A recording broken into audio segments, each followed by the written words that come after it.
da interação que você tem entre diversas áreas, é uma das ciências. É uma divisão extremamente interdisciplinar, onde a gente trabalha desde renovável, a modelagem futura do uso do solo, a biogeoquímica ambiental, até o modelamento e entendimento dos efeitos do clima nos raios atmosféricos, né? Então, a gente trabalha com observação geral do planeta, modelagem dos sistemas terrestres e diagnósticos dessa demanda. E a ideia dessa divisão é que a gente consiga trazer para o país, né, em especial para o governo brasileiro, a gente consiga integrar e fomentar políticas públicas que estejam relacionadas à mudança do clima. E como o nome autoexplicativamente faz, atuar, né, na constatação, na identificação dos impactos, né, estratégias de adaptação e, logicamente, conhecimento das nossas vulnerabilidades, né. Esse slide fala especificamente do nosso grupo, né, o grupo de pesquisa da gente é o Labrem, é um laboratório de modelagem de recursos e estudos renováveis de energia. Eu falei ontem rapidamente, então, como eu estou vendo alguns rostos diferentes aqui, o nosso foco, né, é energia renovável, em especial eólica e solar, mas também as outras fontes, logicamente, integração e transição, né. A ideia é que a gente consiga fornecer informações sobre os potenciais das fontes, isso muito vinculado à geração, né. Trabalhar com a meteorologia da energia é o foco central. Então, logicamente, a gente tem um entendimento das dependências de clima e do tempo, né, e aí a gente entra nos aspectos da variabilidade. A complementariedade das fontes também é muito central nesse processo, né, isso muito vinculado aos estudos de despachabilidade e, logicamente, o que a gente tem em termos de vulnerabilidade energética, né, então aí os aspectos de previsão e também dos impactos, né. A gente tem um braço observacional, né, que é a Rede Sonda. Isso é um projeto que foi iniciado em 2004 pelo Enio Pereira, que é o líder do grupo, né, ele já se aposentou, mas ele continua atuando e trabalhando com a gente. Onde a gente tem estações solarimétricas, anemométricas voltadas do setor de energia e estão espalhadas pelo Brasil todo. E, bom, quem trabalha com instrumentação sabe o tipo de dificuldade e de problema que é gerir e manter uma rede, né? Então, a gente, a muito custo, mantém essa infraestrutura aqui para os estudos de energia, mas muito direcionado para a validação de modelos, né?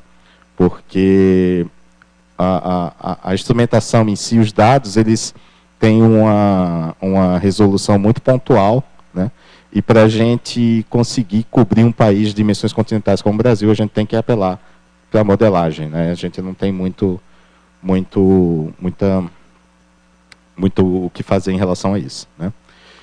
Então, assim, eu tenho alguns slides que são bem introdutórios para a questão da mudança climática, mas inclusive, quem assiste, se você já tiver a oportunidade de assistir alguma palestra minha sobre mudança climática, provavelmente vocês já viram alguns deles, né?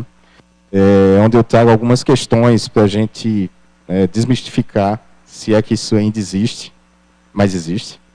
Como o professor Marcelo falou ontem, né, o Trump foi reeleito nos Estados Unidos e uma das principais bandeiras do cara é dizer que a mudança climática é invenção. Então, a gente está falando dos Estados Unidos, né? Então, a primeira questão é assim, a gente tem evidência de que está acontecendo, né? Sim, isso é muito óbvio e basta que você simplesmente olhe as temperaturas médias do planeta, né?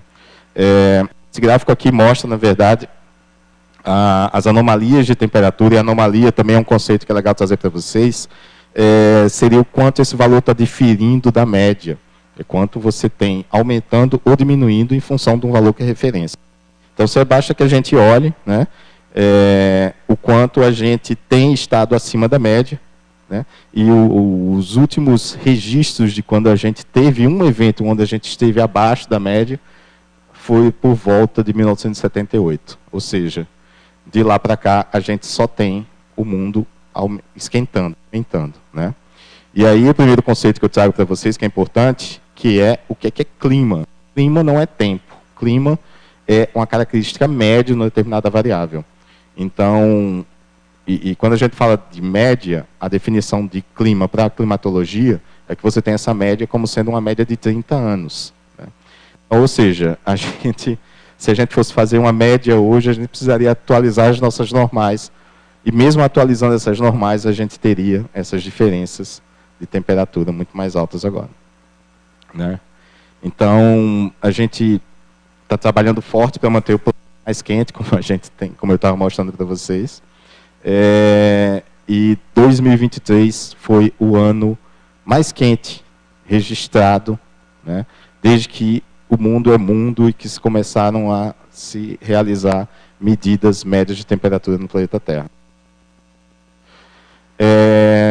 Ainda nessa mesma linha de que se a gente tem evidência, né, além da climatologia que eu estava mostrando para vocês, esse gráficozinho ele ficou super famoso e é sempre apresentado, sempre que possível, onde você consegue ver a evolução da temperatura média do planeta, não só anualmente, mas também como ela variou durante os meses. Então a gente vê que a gente já conseguiu ultrapassar com facilidade, né, um grau mais quente do que a gente tem como referência. O registro que a gente teve do último ano, por exemplo, de 23, a gente estava com 1,2 graus Celsius acima. Né? Outro aspecto que a gente consegue enxergar muito facilmente é a diminuição da extensão do gelo marinho. Né? Quando a gente para olhar, por exemplo, isso aqui, essa é uma visão da área do Ártico, a gente vê que a gente tem uma diminuição efetiva do que a gente tem de gelo na região. Então, essa é outra evidência muito clara de que as temperaturas estão aumentando, porque a gente está perdendo massa de gelo. Né? Frequentemente vocês já devem ter ouvido isso, mas as pessoas falam, aquecimento global, isso não existe, está mó frio. Olha, as temperaturas que estão chegando na região sul, na região sudeste, você teve mínimas que nunca foram registradas antes. Fato, porque o sistema climático ele é extremamente complexo. E a tendência deles é buscar equilíbrio. Então, se eu tenho regiões que estão muito mais quentes, eu também vou ter, por consequência, regiões e eventos que ficam mais frios do que você esperava. Agora, a tendência é que esses extremos eles aconteçam com maior frequência, mas que o que a gente tem para buscar esse equilíbrio, ele acabe sendo gerando que o sistema energético acabe gerando que esses extremos consigam aparecer com maior frequência. Né? E aí a gente parte para o que é extremo, né? O que é um evento extremo se você busca uma perspectiva de clima, né? É uma sequência de eventos climáticos que, quando você avalia o que está acumulado, né, em semanas e meses, você resulta no estado médio extremo. Né? Então, uma seca sazonal, né, por conta de dias em sequências totalmente ensolarados. Né? Uma onda de calor por causa desses dias com temperaturas mais altas. Né? Inundações que são recordes por conta de eventos que são contínuos, né, de chuva, a partir do solo saturado. Né? Enfim, e aí a gente tem os eventos que aconteceram nos últimos meses aqui, né, o que está acontecendo agora, por exemplo, na Amazônia, né, o período seco muito mais prolongado, ocasionando a diminuição da vazão dos rios, e o que aconteceu no Rio Grande do Sul. Né. Esses são exemplos claros de que você tem a mudança climática atuando em cima do que seria sazonalmente natural acontecer, eles estão sendo intensificados. E já existem estudos de atribuição que já mostraram isso para a gente. Né? E toda mudança, ela acaba, de alguma maneira, afetando o risco climático. Né? Então, um aspecto que é importante da mudança, do que é variabilidade e do que é mudança, é que você tem uma mudança, né, dos padrões. Né? As frequências, elas aumentam, né? A magnitude dos eventos também aumenta. Né? Você tem uma maior dificuldade, né, conceituar e quantificar a duração desses eventos. Tudo isso é consequência do que a gente espera, do que a gente acaba enxergando como sendo a mudança do clima, né? E você tem esses eventos extremos acontecendo com uma frequência maior, como eu estava mencionando, isso aqui está mostrando, e a partir daí você tem esses novos patamares estabelecidos como sendo status quo, né? Então, só pensar o que esses extremos climáticos podem representar, né? Do setor elétrico, isso aqui é um exemplo, né? Isso aqui é o que aconteceu, por exemplo, no último mês em São Paulo, e tem sido uma constante, né, nessa primavera, e está sendo planejado para a chegada do verão, que isso continue acontecendo, né? Problemas de distribuição da energia, né, nas cidades.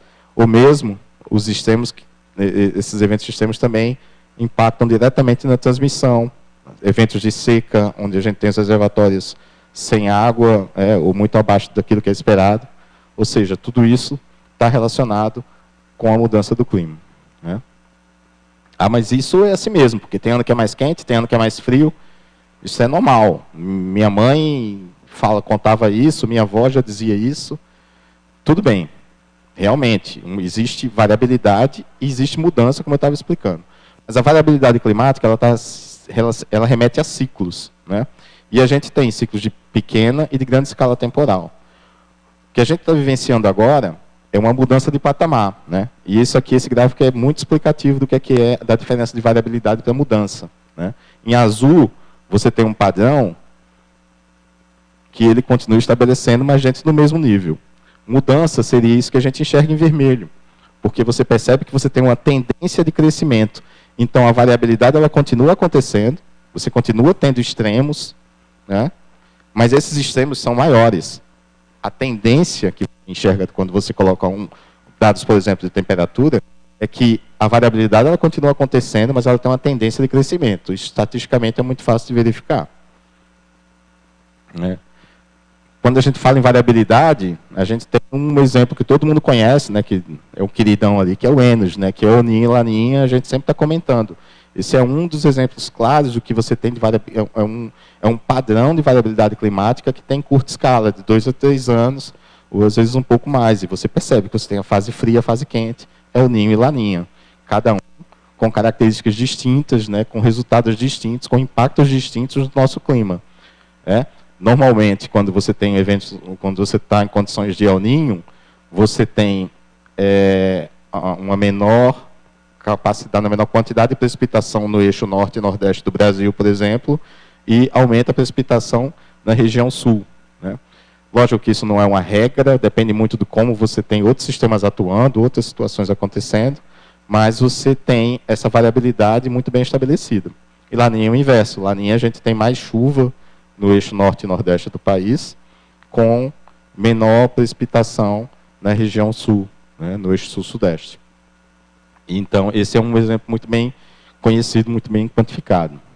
Agora, quando a gente fala em variabilidade de maior escala, né, como, por exemplo, a gente tem um gráfico de temperatura aqui feito por paleoclimatologia, né, essa análise de testemunho de gelo, onde você tem, por exemplo, leituras de 800 mil anos atrás, você tem essa variabilidade acontecendo como sendo um mecanismo de estabilização da temperatura do planeta, né? Então, a gente precisa entender que essa variabilidade de maior escala, desde que você não tenha nenhum outro tipo de perturbação, eles servem para manter as nossas temperaturas constantes. Se você tirar uma média disso aqui, a gente vai ter uma temperatura constante em torno do zero, né? E tudo bem, está mais quente, né? Mas por quê? A gente já viu que está mais quente, mas por que está mais quente? E aí a gente consegue conectar muito facilmente a variabilidade que a gente tem da temperatura desses mesmos 800 mil anos à concentração que a gente tem de carbono na atmosfera, né? Você vê que os gráficos eles são muito próximos e eles conectam uma coisa na outra, né? Mas carbono, por que carbono? O que é que carbono tem? O que é que o carbono faz que aquece? A primeira coisa que a gente tem de desmistificar também é o efeito estufa, né? O efeito estufa ele é natural e ele é necessário para a vida na Terra como a gente conhece. A gente só existe hoje nesse planeta porque o efeito estufa existe. E o que é que ele faz? Né?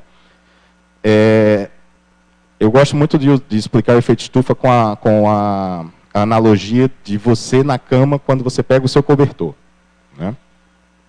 Você se deita, e se você pega um cobertor que é fino, né, o que é que acontece? Você se esquenta com o cobertor, não é porque o cobertor vai aquecer, é porque ele não deixa, na verdade, o seu calor sair de perto de você. Né?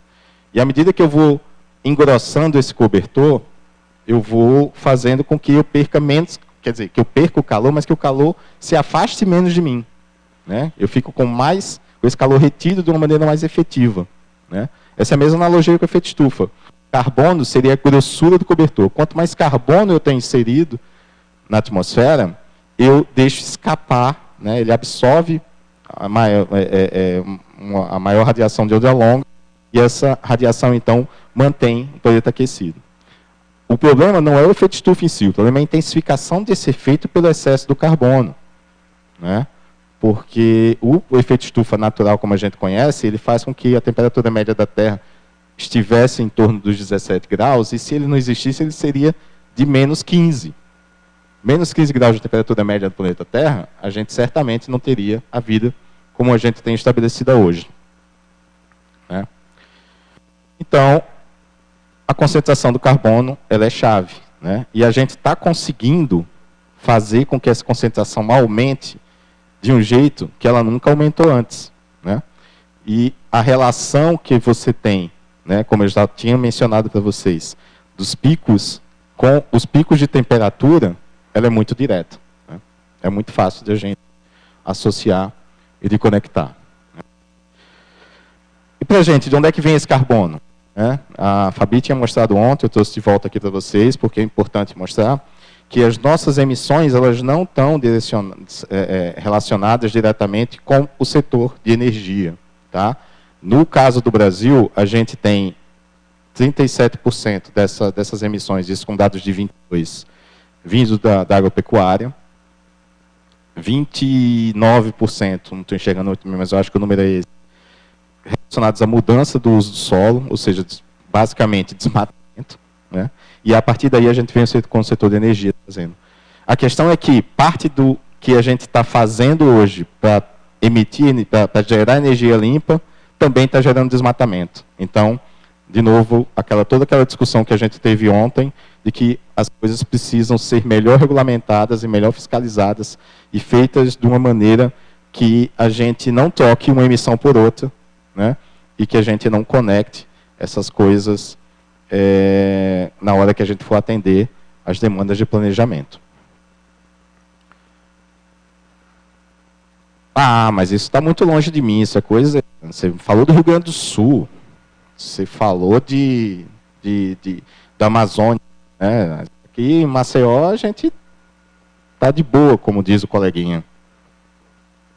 Vocês conhecem essas listas, né? Certamente vocês já viram de algum lugar. Isso aqui foi uma maneira de viralizar a preocupação com a mudança climática que um cara lá da Universidade de Reading, chamado de Hawkins, colocou. Então todo mundo usava o Show Your Stripes, né? Uma hashtag lá, onde você mostrava a sua cidade, o seu local de convivência, o seu país, né? Quanto cada lista dessa, cada linhazinha dessas que a gente está vendo aqui juntas, ela é um dia naquela avaliação que eu tinha mostrado para vocês da anomalia de temperatura. Isso aqui é Maceió. Tá? Então a gente também já está vivenciando valores muito mais altos de temperatura média, e isso para a gente aqui está mais claro no final da década de 90, início dos anos 2000, apesar da gente ter outros eventos. Ou seja, a gente já está vivenciando no nosso estado, na nossa cidade, temperaturas médias mais altas. E aí, o que é que fala o R6? O R6 é o sexto relatório de avaliação do painel intergovernamental do clima, né, da ONU. Esses caras, eles não fazem a ciência, eles compilam toda a ciência que é feita. Então não adianta nem dizer que é um grupo que está dizendo para você que o aquecimento global existe, né, Porque, na verdade, esse grupo ele só está compilando aquilo que toda a comunidade científica do mundo publicou nos últimos anos, né?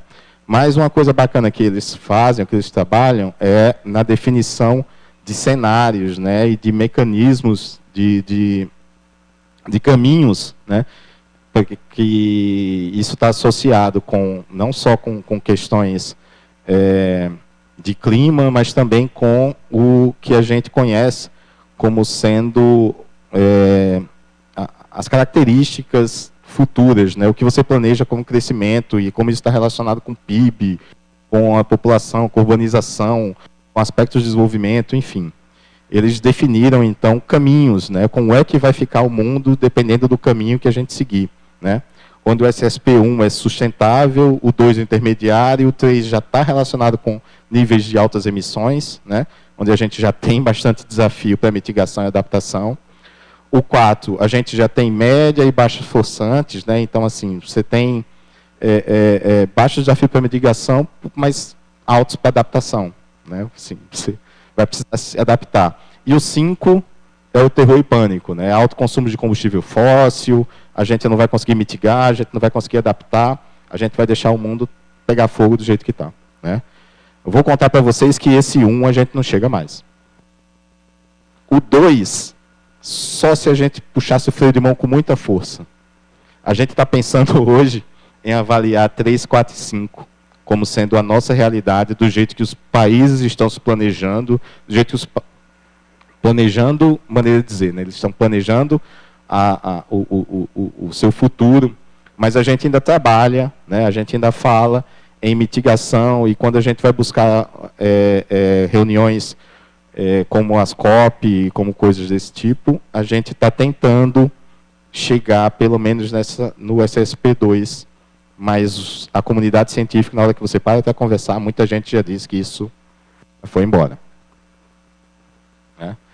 E aí, nesse mesmo AR6, o que é que eles estão projetando de impacto? Né? Esse AR6 ficou interessante porque, ao invés de eles utilizarem toda a América do Sul como sendo a mesma coisa, eles definiram em pedacinhos e fatias, e aí começaram a avaliar, né?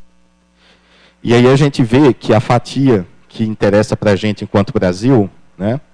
Quando eu falo interessa para a gente enquanto Brasil, eu não estou falando que o clima não está conectado, eu estou falando que a gente precisa entender e avaliar os impactos e tentar mitigar ou pelo menos adaptar, né? A gente vê que o Brasil está exatamente nesse quadrinho que eu selecionei em azul, onde você tem a NSA, SAM, NES e SES, né? Sendo a NES aqui o nosso Nordeste, né? Northeast of America. E aí a gente vê que a gente tem impactos com um nível de confiança muito alto, muito bem estabelecidos, nas atividades que estão relacionadas com uso de água, com incêndios, com fogos florestais, com saúde, com pobreza, com economia, com o estabelecimento e com a existência de sistemas, né, de ecossistemas terrestres. Ou seja, a gente tem níveis de confiança muito altos dentro do Brasil, né, sobre os impactos que a gente vai ter com a mudança do clima. E isso tem aspectos que já estão sendo observados hoje, com confiança média até alta, alguns deles, e aspectos que estão sendo projetados para o futuro. Ou seja, a gente já tem muito impacto previsto, né? E aí, quando a gente vai trazer isso para a energia, né? Afinal de contas, a gente está aqui num evento de energia. O que é que a gente tem projetado, por exemplo, para recursos hídricos, né? A ANA realizou um estudo muito interessante, com uma abordagem onde eles definiram a partir dos modelos climáticos, né? A gente chama de top-down porque veio de cima para baixo e começou então com a definição de os modelos específicos que eram interessantes para eles. Eles escolheram e conseguiram separar esses modelos e, avaliando o resultado deles, eles colocaram dentro de modelos hidrológicos e, a partir daí, modelaram o impacto disso nos recursos hídricos, né? E eles observaram já uma tendência de diminuição, né? Isso já é claro, né? A partir do momento que você começa a avaliar só os modelos climáticos, a gente tem uma menor precipitação para essas regiões, mas isso se converte em disponibilidade hídrica, né? Afinal de contas, chover não quer dizer que a água vai diretamente lá para o rio, né? Tem todo um sistema hidrológico, né? A modelagem hidrológica também é extremamente complexa. Antes da água ir para o rio, ela pode ficar em outros pontos do teu ecossistema, né? Absorvida no solo, por exemplo. Então, a precipitação ela precisa ser modelada de uma maneira correta para que isso se converta em disponibilidade hídrica, né? Então, a gente já tem uma diminuição da maior parte das bacias hidrográficas, né? Com exceção dessas que estão mais para o Atlântico Sul, né? Como o Uruguai, né? E aí, o que é que a gente vai ter como tendência, né? Maior escassez hídrica no eixo norte e nordeste e boa parte do centro-oeste. E a gente tem reservatórios muito importantes nessas regiões, como, por exemplo, Sobradinho, né?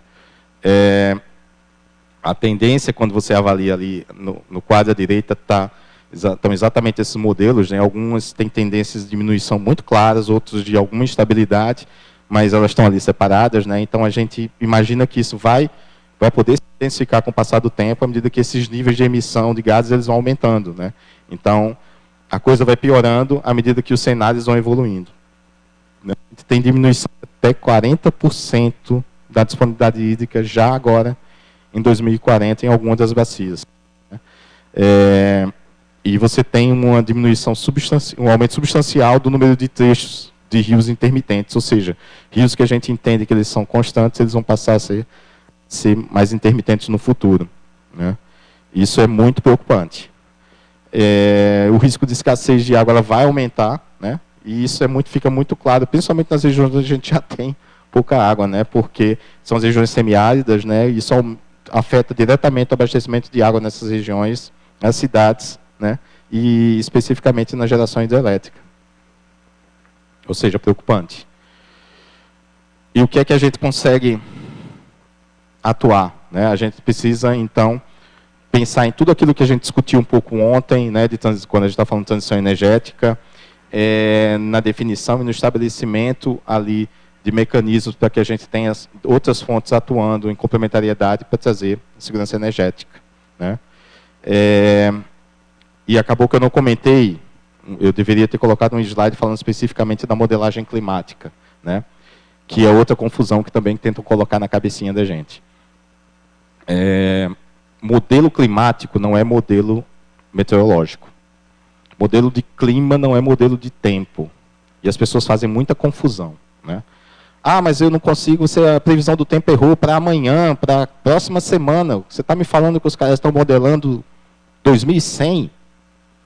Não é a mesma coisa, gente. Quando um modelo climático, ele é um modelo de um problema de condição de contorno. É o que você tem ao redor. Você não vai acertar exatamente o que vai acontecer em 22 de setembro de 2079. O modelo não é para isso. O modelo climático, você precisa... Ele é um modelo de tendência. Ele é um modelo que você precisa olhar, na verdade, a distribuição dos histogramas dele. Você não está modelando aspectos diretos. Você está modelando padrões, tá? Então, o que a gente busca no modelo climático é entender o quanto esses padrões estão variando, não exatamente o que acontece no determinado dia. Ah, mas o valor que o modelo climático apresenta, então, está errado? Ele não está errado, mas ele não está casado com a realidade. A ideia do modelo climático não é essa. O que você consegue encontrar de extremo dentro do modelo climático é verdade, né? Mas quando isso vai acontecer exatamente, em que horas isso vai acontecer, naquela modelagem, ela não necessariamente está casada com o tempo, tá? Então, esse é um grande ponto de confusão e de cuidado que a gente precisa ter ao utilizar esse tipo de modelo.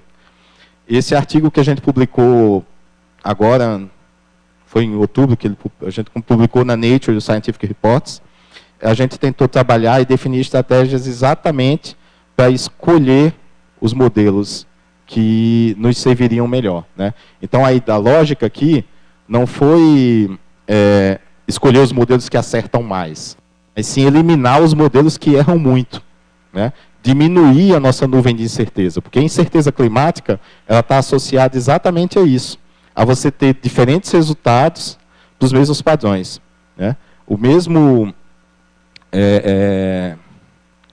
CEMIP, que gera para a gente, né, as diferentes características que uma modelagem climática precisa ter, eles oferecem essas características e os diferentes centros ao redor do mundo rodam os seus modelos. Então, você vai ter um resultado diferente para cada modelo, porque são realmente modelos diferentes. O quanto a gente vai conseguir focar na melhor escolha deles é o que é importante. Tá? Então, passando rapidamente, que já me subiu a plaquinha dos 10 minutos ali, o que é que a gente fez? Né? A gente escolheu 40 modelos do CEMIP, né? A gente utilizou as análises do ERA 5 como referência e as saídas do Atlas Brasileiro de Energia Solar, que foi publicado pelo grupo da gente, e corrigiu o ERA 5, e aí comparou o ERA 5 corrigido pela disponibilidade espacial e temporal dele com as saídas históricas do modelo climático. Né? E a partir daí, a gente fez essa correção, percebeu que a correção ficou boa, né, com níveis de radiação bem adequados com aquilo, ou seja, a gente corrigiu a reanálise do ERA 5, que é uma referência de longo prazo, com dados validados pela nossa modelagem de satélite. Né? E a partir daí, a gente conseguiu avaliar quais são os modelos que estão mais próximos da realidade. Né? Então, aqui são os 40 modelos, se vocês percebam como eles diferem entre si. Né? Todos eles estão avaliando a mudança do clima. Mas quem é que está certo? Quem estiver mais perto da realidade. Né? Quem que está muito ruim? Quem que está muito fora? A gente jogou fora. Então, desses 40, a gente acabou selecionando 14. Né? Esse aqui, o diagrama de Taylor, é onde a gente tem correlação, o bias, né? E a partir daí, desses modelos, a gente eliminou, depois de que a gente já tinha feito uma boa separação dos que não tinham variabilidade espacial coerente, né, para utilizar no estudo da gente. E aí, o que é que a gente fez? Uma técnica que é muito utilizada também na modelagem climática é o ensemble, que é a média dos modelos. Se eles estão muito incertos, então eu vou fazer uma média deles, porque essa média vai me trazer para o 0,5% dessas previsões, e isso vai me trazer... vai diminuir a minha incerteza. Eu vou, né, eu pego os extremos deles e a média dessas simulações ela vai estar mais próxima da realidade. E o que a gente fez foi o que a gente chama de Smart Ensemble, que a partir dessas médias, elas vão ficar mais próximas da realidade se eu extrair, se eu botar para fora da minha média, os modelos que são muito ruins. Né? E a partir daí a gente percebe, isso aqui é o ensemble tradicional, isso aqui seria a média, e isso aqui é o que a gente conseguiu trazer para o Smart Ensemble, que é muito mais próximo do que a gente tem como sendo realmente a nossa verdade. Né? E aí a gente avaliou esse modelo, a gente fez a climatologia para os sinais de referência, né, as diferentes modelagens. O Brasil tem extensões continentais, então a gente procurou buscar pontos onde a gente tem aspectos relevantes de complementariedade, junto com a maior variabilidade, o maior potencial solar. E aí a gente conseguiu enxergar o seguinte: a gente buscou entender como essa mudança do clima está acontecendo através de uma coisa que a gente chama de change factor, que é o padrão de mudança. Né? Um fator de mudança onde a gente verificou que quanto os modelos mudaram em relação ao teu dado climatológico inicial. A partir daí, a gente consegue corrigir as séries, porque a gente pega esse valor desse fator de mudança, que é o que a gente identifica como sendo essa diferença em relação à climatologia. Né? A gente fez isso de maneira anual, né? E aí a gente consegue identificar qual é a tendência de variação, né, da radiação em pontos chaves do país. Aqui a gente tem as médias sazonais, né, para até o horizonte de 40, até o horizonte de 2100, né, para os cenários para o 245 e para o 5, que é os cenários mais extremos. Né. Então, onde é que a gente viu? Né? A gente mostrou que a gente tem certeza significativa associada a essa modelagem. Né? O tempo está quase acabando, eu tenho um monte de coisa para mostrar. Que a gente tem certezas que são significativamente reduzidas quando você busca esse subconjunto mais apropriado de modelos, né? Como esperado, né, a gente sabe que eles acabam subestimando a radiação na região amazônica, mas que eles estão com bom desempenho para o Nordeste do Brasil, e a gente tem projeções mostrando um aumento da radiação solar de 2 a 8% na maioria das regiões brasileiras, né? Com a radiação diminuindo 3% no sul.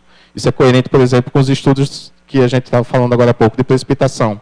Logicamente, se está chovendo mais, eu tenho menos radiação, e os pontos que estão aumentando a precipitação eles estão mais associados ao sul da América do Sul, né?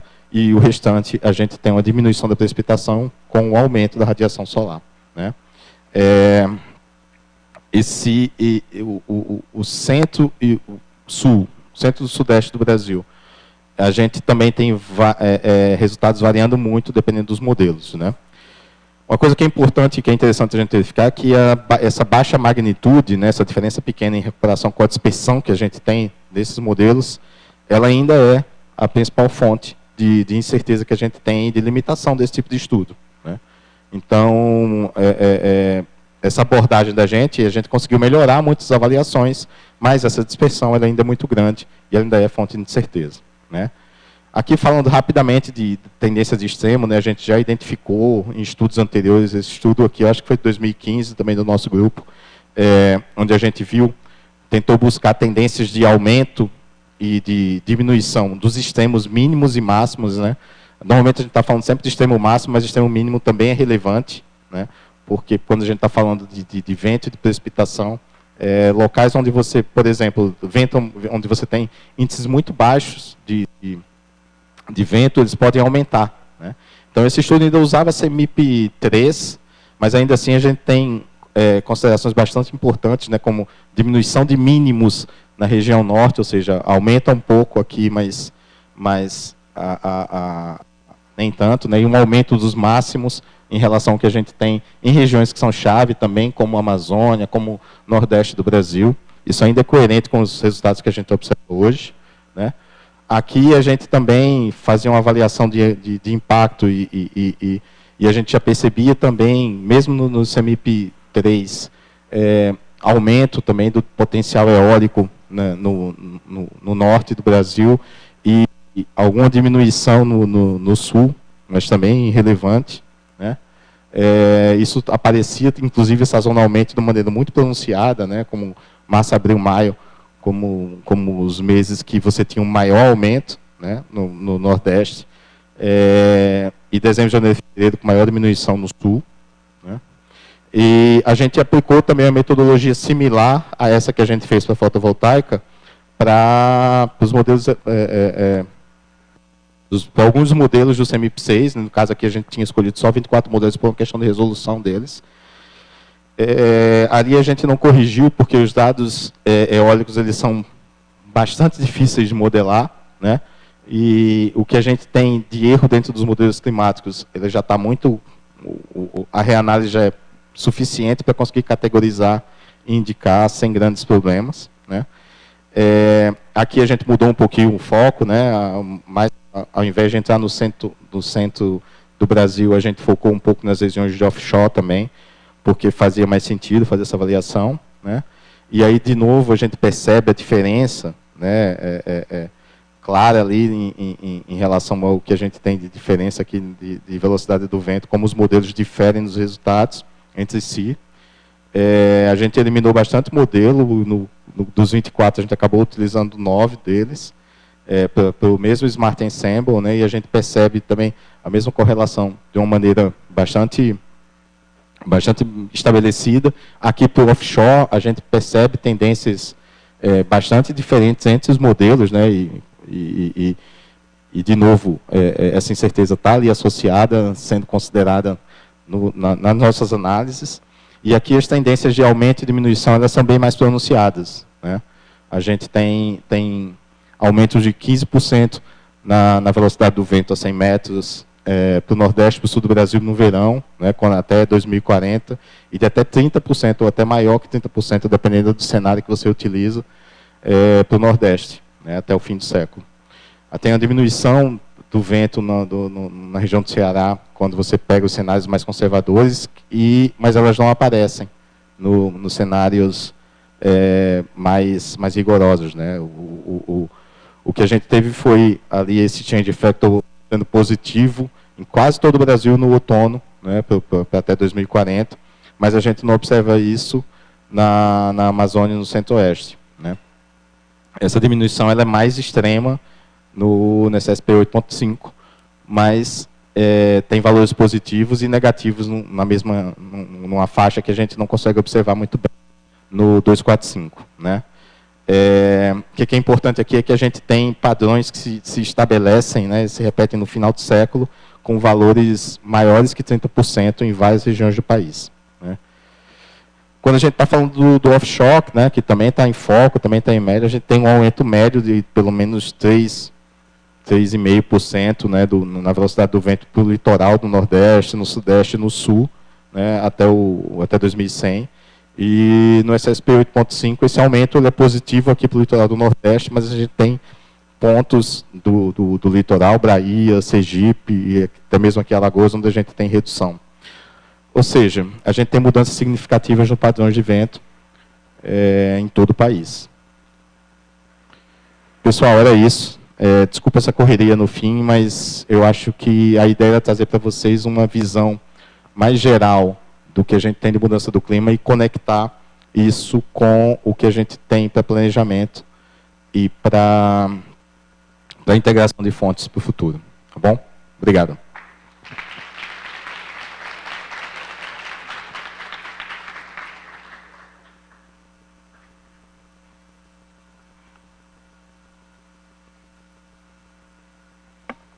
Pessoal aí de cima, tem como ligar o microfone? Vermelho, por favor.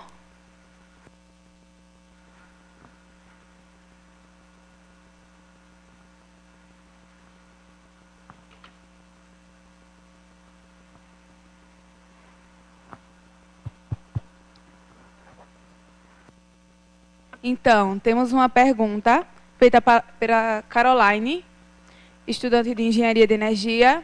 Antes de fazermos a pergunta, gostaria de informar que o horário de almoço foi remanejado para as 12h30, tá, pessoal? Após essa palestra, teremos a terceira palestra e aí teremos o espaço para almoço. A pergunta da Caroline é possível que certos padrões de vento sejam permanentemente alterados pelas mudanças climáticas? Como isso afetaria o setor de energia renovável? Oi, Caroline, obrigado pela pergunta.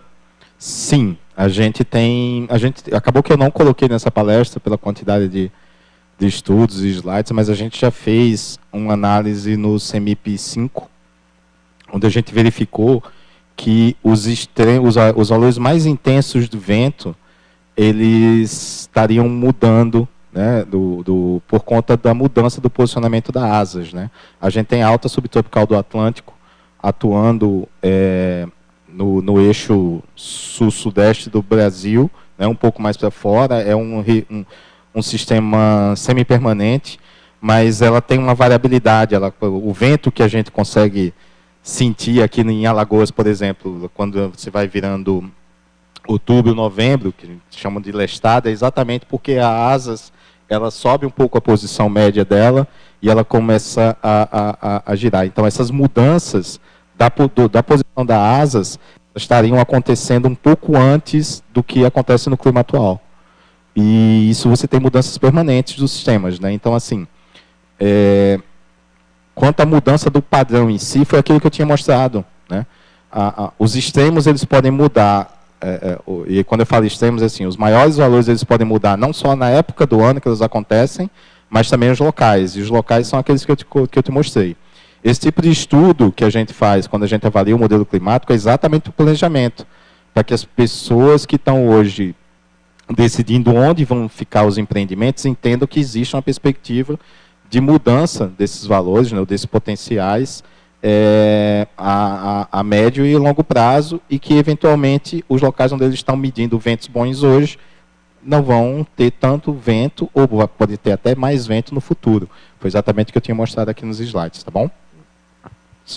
Espero ter esclarecido.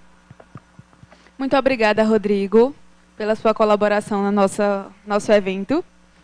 E agora, nós vamos aplaudi-lo, né? para começarmos a nossa terceira palestra.